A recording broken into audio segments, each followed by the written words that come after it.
Hello बच्चों, चलिए प्रश्न को पढ़ते हैं। प्रत्येक समूह की विशेषताओं के आधार पर सही विकल्प का चुनाव कीजिए। यहाँ पर 3 कथन दिए हैं। पहला कथन साइक्लोस्टोम से संबंधित है, दूसरा कॉन्ड्रिक्थिस से और तीसरा ऑस्ट्रिक्थिस से। तो साइक्लोस्टोम्स में चूसक मुख, सल्क अनुपस्थित, समुद्री क्लोम की संख्या 6 से 15 जोड़ी। ऐसे ही कॉन्ड्रिक्थिस में अधरीय मुख, प्लेक्वाइड सल्क, समुद्री प्रच्छद रहित क्लोम की 5 से 7 जोड़ियां। ऑस्ट्रिक्थिस में सीमांत मुख, साइक्लोइड टिनोइड सल्क, समुद्री प्रच्छद युक्त क्लोम की 4 जोड़ियां। और विकल्पों को देखें तो ए 1 व 2 सही है, बी सभी सही है, सी 1 व 4 सही है, डी केवल 3 सही है।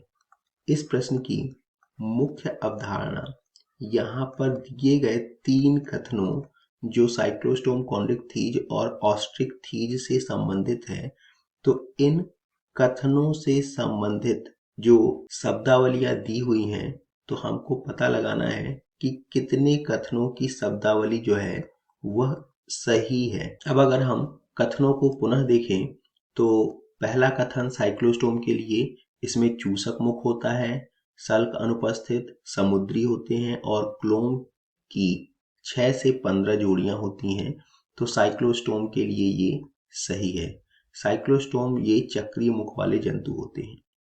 दूसरा कॉन्ड्रिक्थिस, इसमें मुख अधर सतह पर प्लेक्वाइड सल्क होता है, समुद्री होते हैं और इनमें क्लोम की 5 से 7 जोड़ियां होती हैं जो प्रच्छद रहित होती हैं। यह भी सारे कथन सही हैं।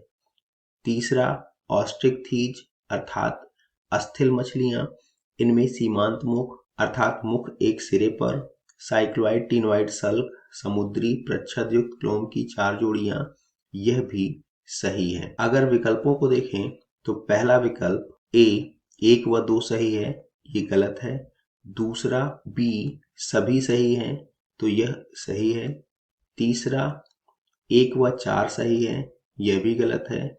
और चौथा केवल 3 सही है, यह भी गलत है। अतः दिए गए प्रश्न का सही उत्तर विकल्प बी सभी सही है। आशा करते हैं आपको समझ आया होगा। धन्यवाद।